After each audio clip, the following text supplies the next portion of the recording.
In Titus 2, older women are commanded to teach what is good so they can help younger women love their husbands and children.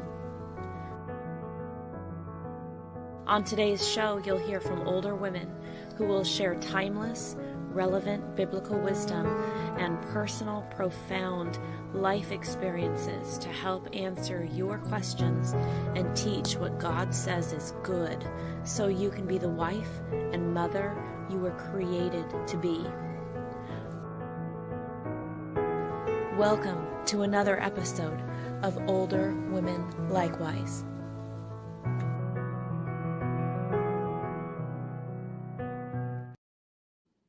Good evening. It's so good to have Jill and Judy and Dana with me tonight, our Wise Older Women panel.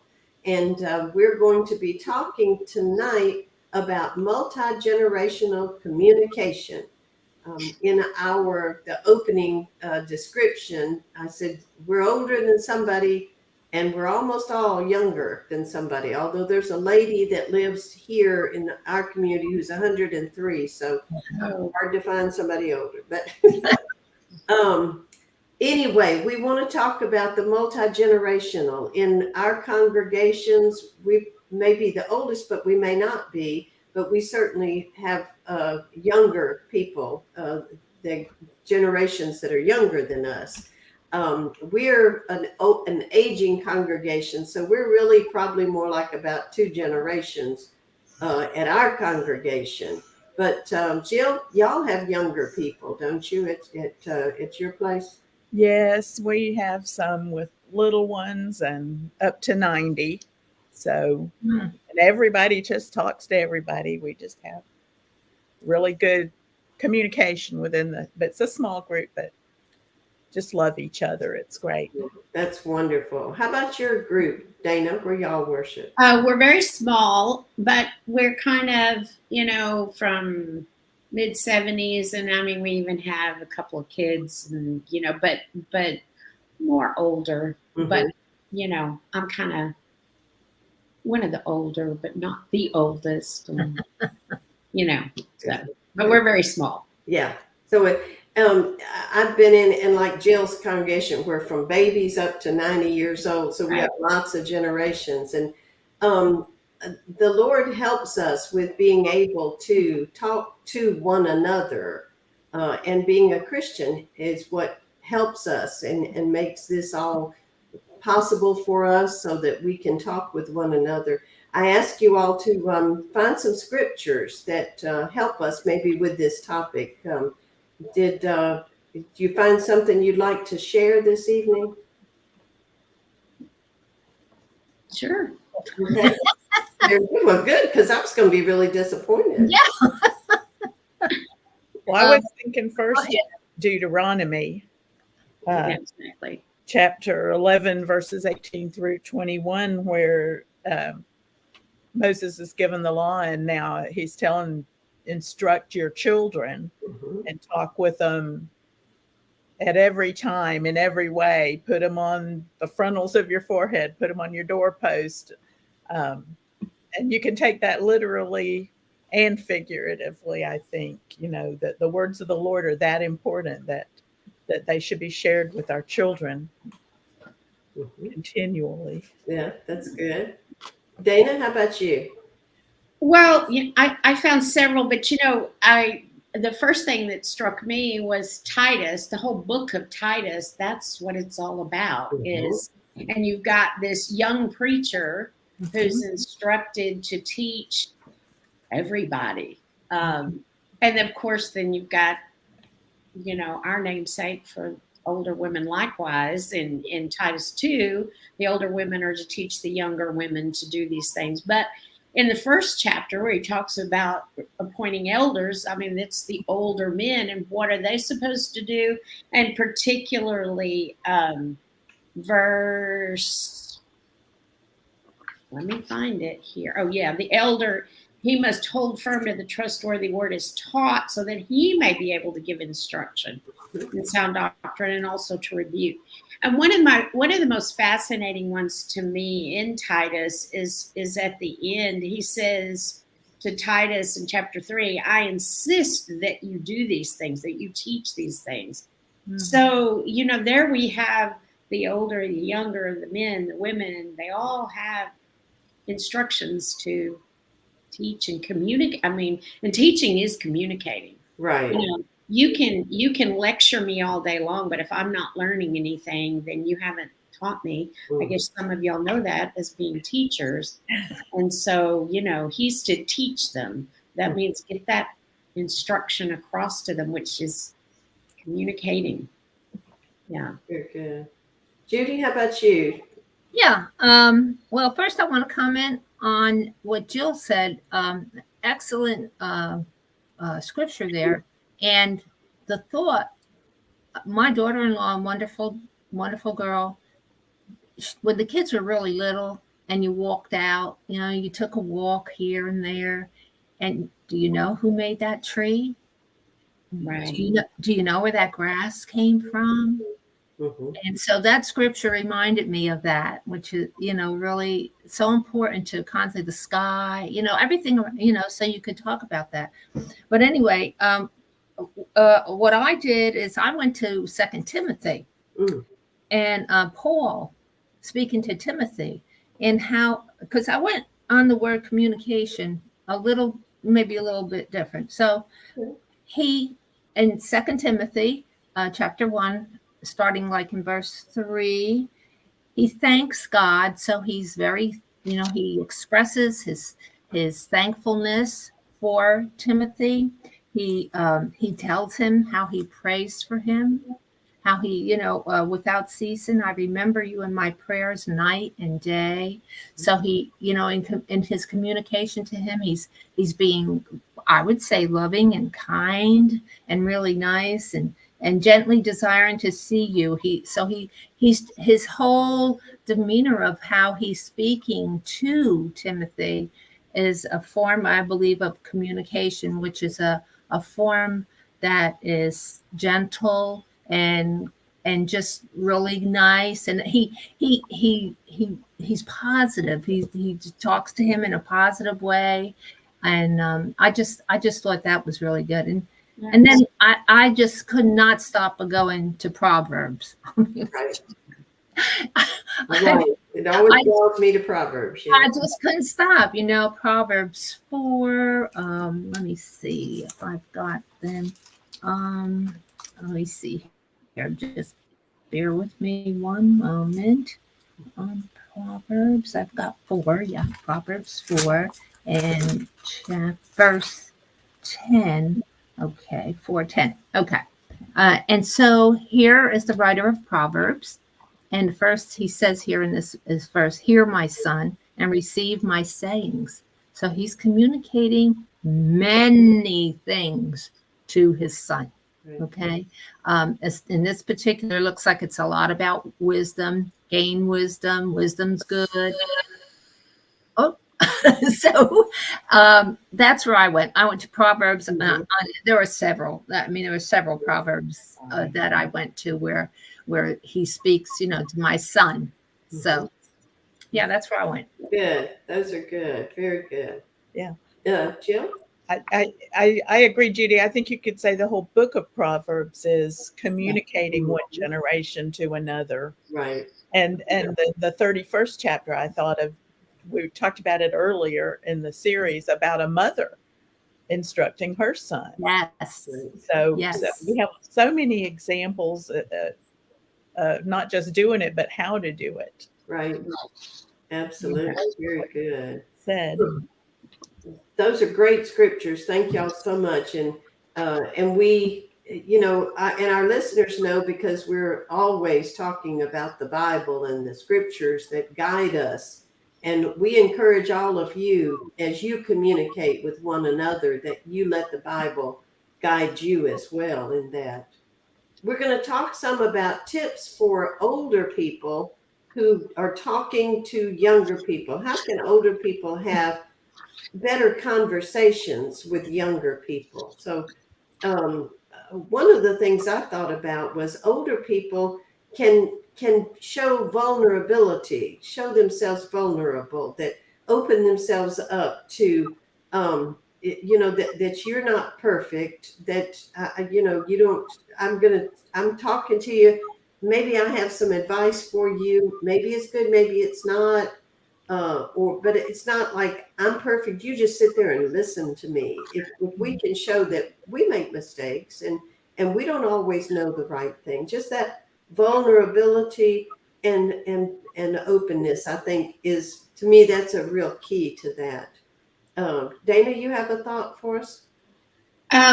Well, there were a couple of things I thought about, which I think kind of goes along with that. One of the first things I said is we need to be respectful to them. We talk about respecting your elders, but Right. we need to be respectful to the younger generation and show genuine concern. I ran across this quote, which I thought was really, really good. This guy's name was Daryl Hall, and he said, "The goal is not to agree, it is to understand. And I cannot claim to love a people group that I refuse to try to understand." And I thought, that speaks so much to us as older people speaking to younger people, because after all, we have it all together. We know everything. Right. They can't Yeah. teach us anything. And we just turned off the switch when we act that way. And I think, like you said, we need to admit that, man, I'm far from perfect, but that I really want to understand you, and I probably can understand you if we can share with one another. Yeah. Absolutely. Yes. Absolutely. You have another tip? That's a really good one. Well, I was thinking along the lines of, how do you approach them? In Exodus, after the Passover, the Israelites were instructed to explain the Passover to their children. When your children ask you, why are we doing this? And there's so many topics that can come up in that kind of, be ready to tell them exactly why. And I think it's really important, I guess we're going to get down to it in a minute, don't talk down to them, Right. but do try to reach them at their level where they are. Right. Right. That's really good. Oh, Jim? I'm sorry, Judy?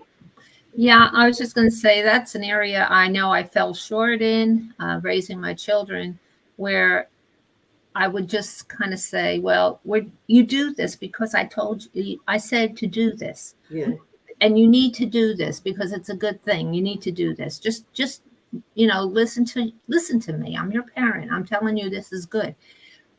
Rather than we're doing this because book, chapter, and verse. Mm-hmm. And of course, again, I don't want to come across making excuses, but that time in my life, I had just obeyed the gospel too. Mm-hmm. So, but that's if anyone's listening that has little kids, and you just because they're in your way, kind of almost sometimes, Mom, why, what, how come, why, how come, and why, and and I'm busy, Do it. yeah. So Mm-hmm. no, you need to stop. You need to let the pan turn off the oven or whatever, and you need to stop. Mm-hmm. And you need to explain why, because the Bible says so. Yeah. I see so many younger parents and that do that. I was in the grocery store and a man was explaining to his child about the different things of produce. This is a thus and so, this is a so and so. And I just was like, oh, that's so wonderful. I remember dragging mine through the store. Come on, let's go. So, take time. I mean, because it takes a lot of time to get that one time moment, where we talk about, Jill and I always talk about the teachable moment. In it, you don't just say, okay, let's have a conversation. I want this to really be meaningful right now.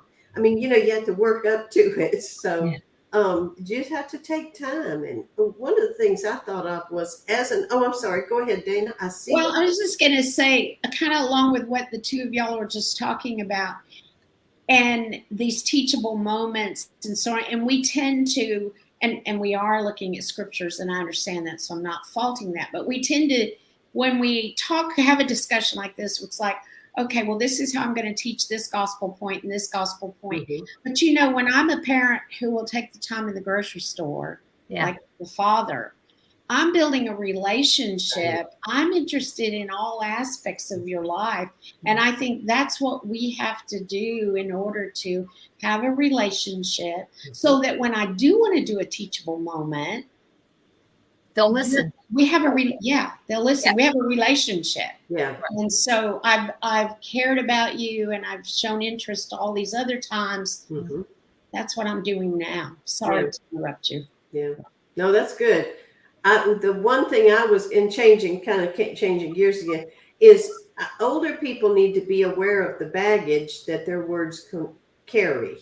And especially if it's younger people, your children, grandchildren, family members, there's a baggage there. Sometimes you know it, and other times you don't even know that you're carrying it, but that person remembers something that was said or thought, and maybe even from somebody else, that they put it on you. And you have to be aware that the words you say that's not all there is in that communication. Right. That there's a lot of baggage with it. And when sometimes when a mother will say, well, I want to give you a tip on cleaning. Well, some people might be able to say that, and you think, oh, good, she's always finding tips. This is wonderful. And other people will think, she always criticizes me. I know this is a criticism because of the baggage you're carrying. Okay. You just have to be aware of it. You just have to be aware, I think. Yeah. I want to say something Judy said. You have to think of their readiness, not only like if you're talking to children. There's some questions that they're not ready to hear the answer to yet, because it's above their need to know. Yeah. But also, if you're a new Christian, there may be some deeper aspects of things that you just don't have the background for yet. You need to build up that background, and so maybe you can back up the conversation to something a little more basic and establish a groundwork for the more astute answer to the question.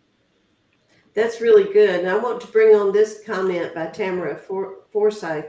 That's like what we were saying about, Dana, about a relationship. And like y'all are saying, nobody cares how much you know until they know how much you care.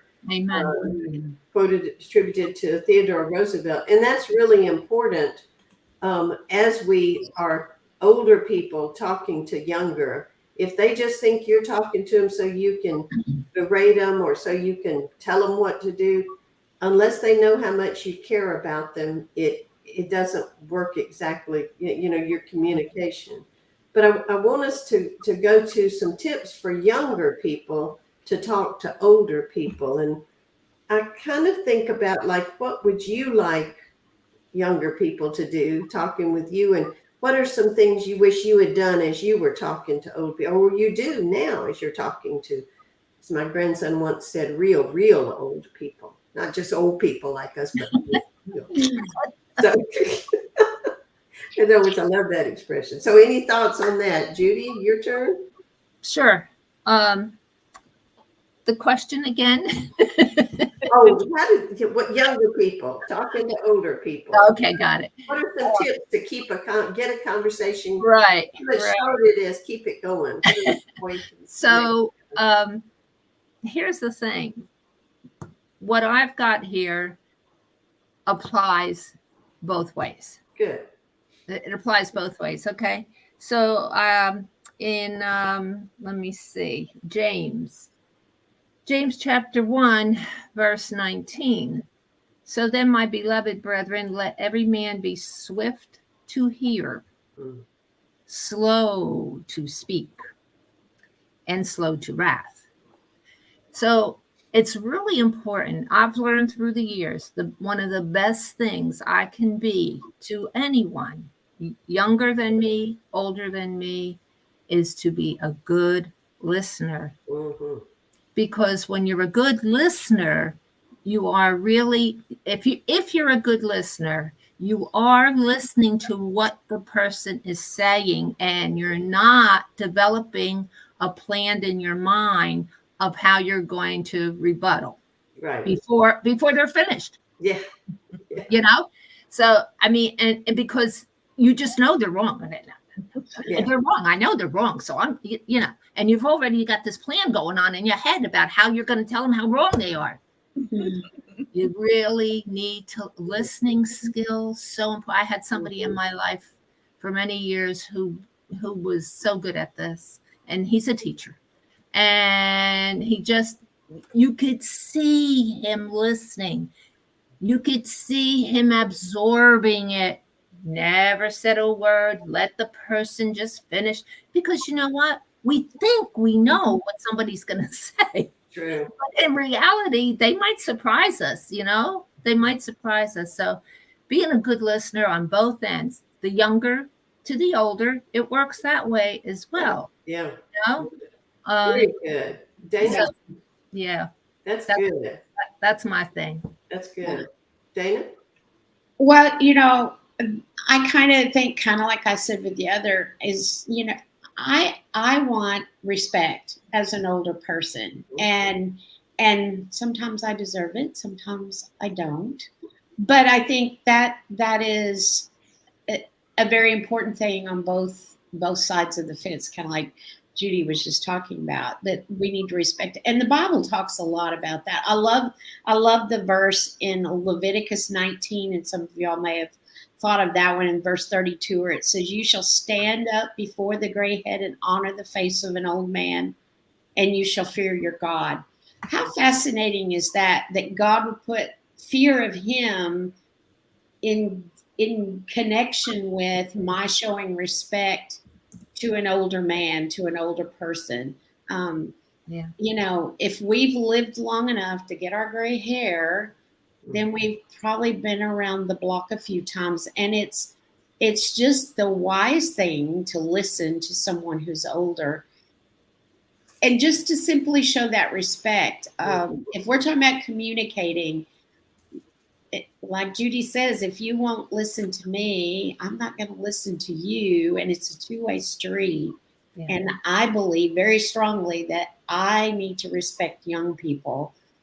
And I would like the same from them. And it is a sad thing to me in our society that older people are not respected. And I don't care if you're talking our age or if you're talking really elderly people.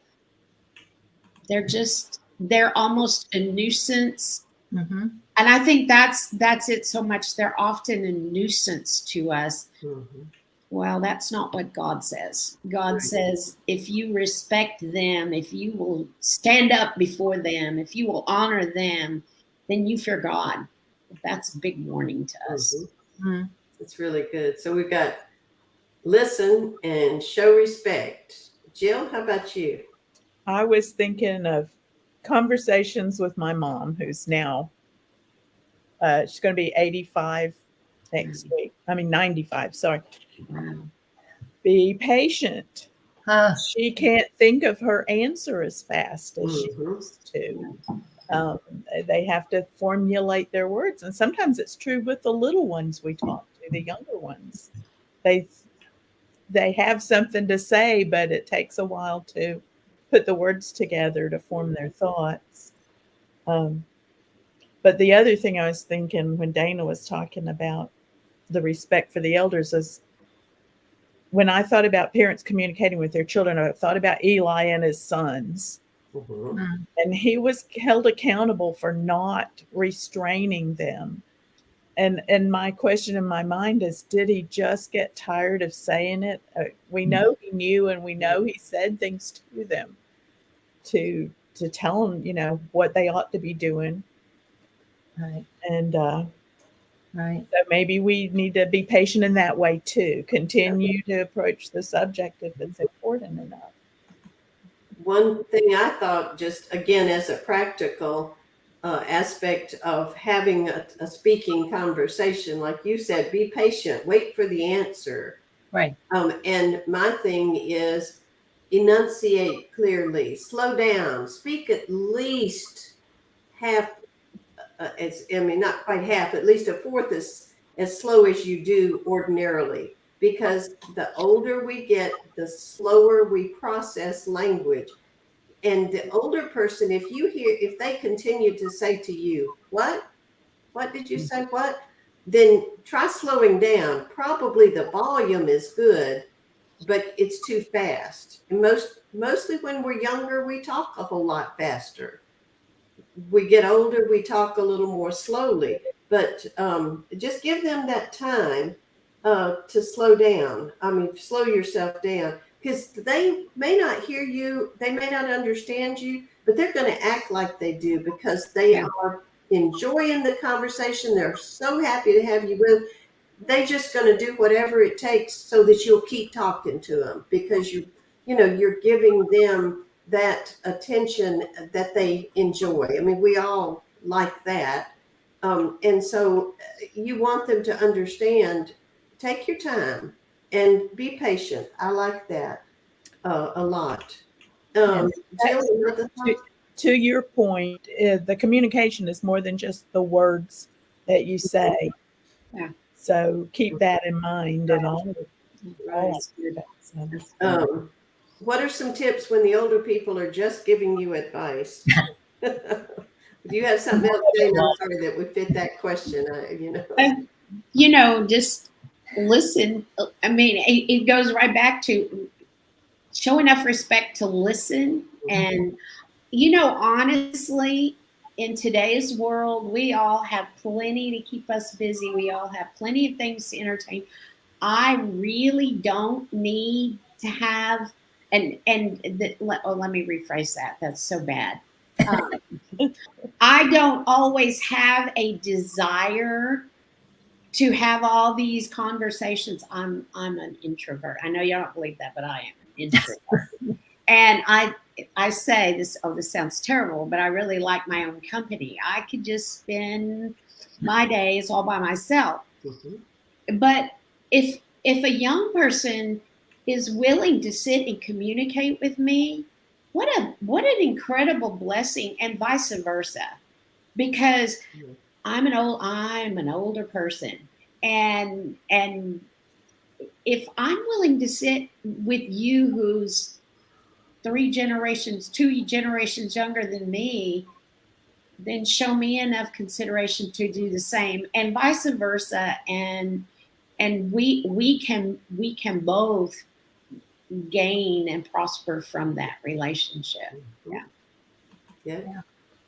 One thing I thought about was when older people we have lots of advice, and we've lived long enough and seen so many situations and know what we wish we had done differently, what we did that worked, what we did that didn't work. And we want to share that, because those people that we're talking with, especially when they're Christians, we love them, and we'd love to save them from the pain and the heartache that we have experienced. Right. So we give advice, and my advice always is to younger people. It's kind of like if you're a salesperson, you have to make 100 calls to make one sale. Well, it's in the opposite. You may have to get 100 pieces of advice to get that one that just changes your life. But if you don't listen to the other 99, right, you don't get the one.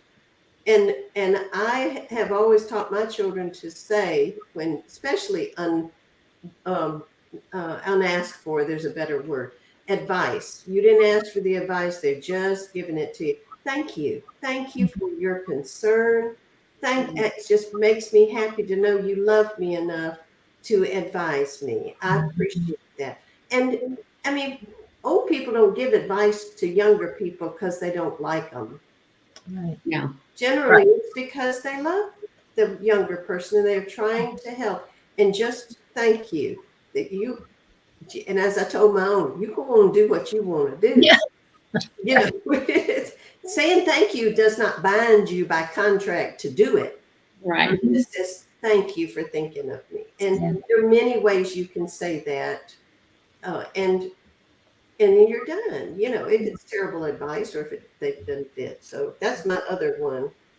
Uh, That's a good one. so, Okay, um, monkey wrench. What if they give you unscriptural advice? Mm, then I would say, you know, I'm going to disagree with you on that, but I appreciate and I feel the love that comes from it, because I've had unscriptural advice, especially from my grandparents that were not Christians, and they would tell me this is what you really ought to do, and I would say, well, I'm not going to do that, but I appreciate that you love me. You can still be respectful, Yeah, right? very Right. good. You can right, still be right. Island. And Yeah. also, I'm thinking you could put into effect. I'm looking at Proverbs 15:1, where it says, "A soft answer turns away wrath." Yeah. Okay, but a harsh word stirs up Mhm. anger. Mhm. So as soon as as soon as you have a rebuttal, as soon as they say something to you and you're like, well, I'm not going to, what you're talking about, Isla. Well, I'm not going to do that. That's not scriptural. I'm going to go to hell if I do that. I am doing that, that kind of thing. Well, what There you kind of, go. yeah, there you go. Exactly. Yeah. So Yeah. that's a great, that's one of my favorite, a soft answer.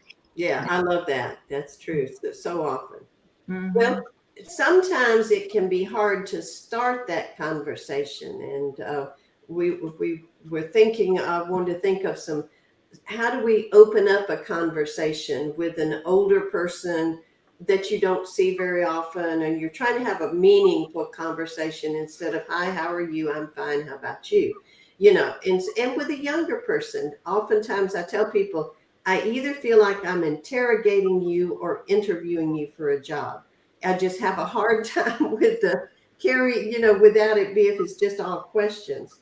But what are some conversation starters for you that you all thought about? Dana, you have one for us? Um,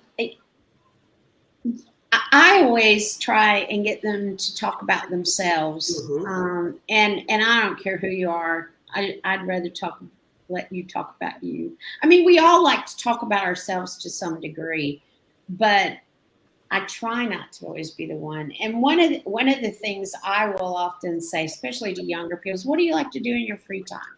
Mhm. That's just an easy way to start, Mm-hmm. because typically they're going to tell you about their hobby or their sport or their this, and there we have something we can talk about. Mm-hmm. Maybe, Mm-hmm. some things I can't, but so. And that's all in the same goal of getting them to talk about themselves. Because, like you say, if you're interrogating them, which I find myself doing that. Now where do you live? Where did you know? Yeah. But Yeah. if we get them to talk about themselves, then we have something to talk about. That's good. That's Yeah. good. That's always a winner there. Judy, you got any? Well, I thought about, it depends who it is. Yeah. Okay. So if I'm trying to start a conversation with a Christian, let's say a young Christian, someone in the congregation, haven't really gotten to know them that well, but I want to, I don't want this to come across the wrong way, but I tend to have um, the skill, if you will, of being around young people and having able to communicate. Mm-hmm. It just, it's probably because, It is a skill. It is. It is. It really is. and so I know lots of people, lots of young people will approach me. I guess I'm approachable to young people. Maybe that's a better way to put it. I don't know. And so a lot of times it's because I'm very interested in what they're doing, and so they'll tell me, or, I try to keep up to date on lots of stuff that young people do, what they like, games that are going on. stuff on the internet, what don't or do, kind of, so I try to keep up to date on that kind of thing. And just be genuine. Yeah. You need to be genuine. Well, again, everything applies to the older, to the younger, just be genuine. If you go visit an elderly person, look at me talking about elderly. But anyway, Those I know, really but hello. there's always somebody more elderly. That's right. like if you go and it's like, oh, it's a hardship, but I gotta go. I just gotta go. That it's not going to become genuine when you get there to that poor soul. So that's some words. Yeah, that's good. Jim? Oh, I was caught up in what Judy was. But yeah, Judy, you have a lot of experience with younger children, though. And, Yeah. Yes. Yes, I do. but if all else fails, find something you can compliment someone on, especially if it's not a superficial topic, but something about their character Yes. or their behavior or their children. Well, and it's easier with older people because you can always say, well, what was it like in your day? Yeah. What was television like? What was the telephone like? What was, how's it compare to today? You can always, and again, like Dana says, very perfect. People like to talk about themselves. Yeah. And you won't have a conversation if you're only asking questions without sharing about yourself too. And so it can be hard and it's tricky to have a conversation that actually goes back and forth with sharing. Those people that are really good at conversations can do that. I tell you what if Cindy were here, she would be talking about her cards with the questions. Have you heard her talk? I know many of our viewers have heard her talk about that before. They're like conversation starter cards. And she has this, I've got to find out where she gets them from, has gotten them from. But it's marvelous. It's the kind of questions that are not, where do you work, where do you live? But they really get to character and people can really talk about things like Jill was saying. So that I had to throw that in for Cindy. So, and I have with my grandchildren, particularly that I might not have seen in a long time, and kind of the catching up is a little difficult. I'll say, okay, you ask me a question and I'll answer it honestly, and then I'll ask you one and you answer it honestly. We'll just go back and forth. And that's been fun. It can be, a little disconcerting sometimes, but I think it gives them, it shows respect for them that you're willing to answer a hard question when we ask them to answer hard questions all the time about themselves. But that was one that I've done before. I wanted to talk about, what do we not talk about in multi-generational conversations?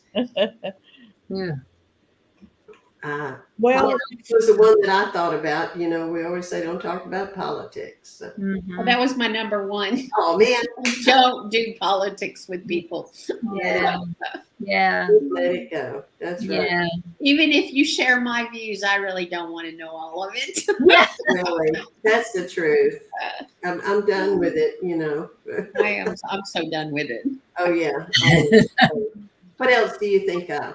I think an easy rabbit hole to go down, especially if you're trying to have a serious conversation, is to let things go to hypothetical situations.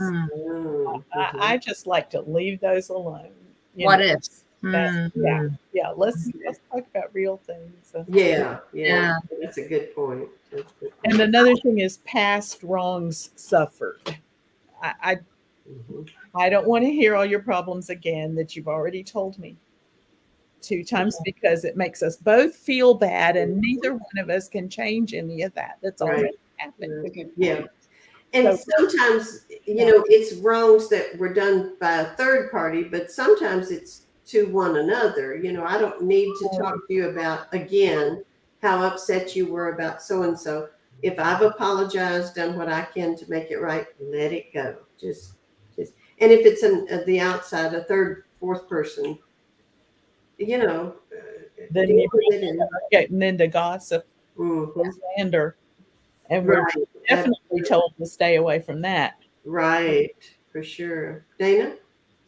Um, that was one that I had, was just, I try to stay away from gossip. Now then I got a little more shallow. You know, when you said what are we in multi-generational, I'm thinking younger people. I don't talk about their fashion, I don't talk about their hair, and I don't talk about Starbucks, because I think Starbucks is, well, I mean, I like Starbucks, but you know, Yeah. I have kids that hit Starbucks. We don't want to talk about how many times. Really? So we just leave those things alone, because I'm going to tell them, do you know what you're paying for coffee? and I say that in jest, but at the same time, it's, you know, I try really hard, at least with my children, is leave their finances alone, Yeah. and just, if unless they're doing something that has eternal consequences, sometimes they need to make their own mistakes. So Yeah. I took that as to what do I talk to younger people about, rather than just multi-generational. Yeah. Gossip is the number one, Mhm. but even, you know, they color their hair and they do this and they do that, and so what? Yeah. Well, we color ours just a different color. Yeah. Yeah. Does God really care? And I understand with fashion, you know, I'm not talking about immodesty, but Right. they're just we need to pick our battles. And they're just some things, you know, if you want to waste your money on, if you want to waste your money on Starbucks, you go right ahead. But how do you really feel, Dana? That's right. You know, now I do get mine, you know, Yeah. 2 times a year, but that's. Oh dear. Oh, I love it. Jill, I'm sorry, Judy. I look at Judy and I say Jill every time. I change y'all's names. Okay. JJ's. JJ, yeah. Well, I went somewhere else. I went within the brethren. Oh, good. Okay.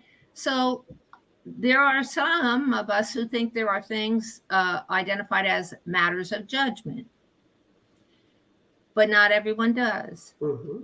So I am not going there with you. Yeah. Okay. Because why? It's not going to accomplish a thing. Mm-hmm. All it's going to accomplish is you saying you're right and me saying I'm right. Yeah. And that, okay. So that's where I kind of went. And there's, of course, many areas that we can go, but just stay away from confrontation within the brethren. Not necessary. I'm not talking about, you know, somebody who's bringing in false doctrine, anything of that nature, but there are matters and of judgment sometimes that you got to decide for yourself where your line is in modesty, and I have to decide for myself where my line is, you know. And so yeah, so What color you color your hair? Right.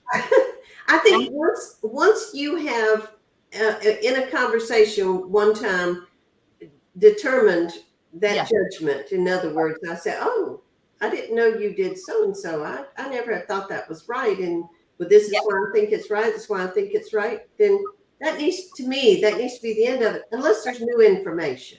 Right. You know, unless something new is coming up. So but I think that's good, because I mean, the goal is to have more open conversation. That sort of thing shuts down a conversation. Absolutely. Mm-hmm. Mm-hmm. Yeah. Well, I'm hoping that you may have a story or a thought about your best multi-generational conversation. Okay. All right. So a couple of weeks ago, I was over with the grandchildren, and my 7-year-old granddaughter's, Grandma, would you rather be pretty or would you rather be rich? Oh, wow. Great question. I don't really care about either one of those. And so she listened to me. And when I explained, I just want to be nice to people. I want God to love me and something along those lines. But it was a nice opportunity for her to kind of understand what my values are at an early age. And it, and then it led to more talking. So that was my best one. That's a good one. Dana, what about you? Well, you kind of alluded to or talked about the one that I thought about, and that is having conversations, when we're all together and all the generations about what it was like when you were old, and what did gas cost, and what did and I think those kinds of conversations of reminiscing and so on and so forth are really good on both ends, because I think hopefully it helps me as an older person be very aware of what the younger generation is dealing with and how they perceive things.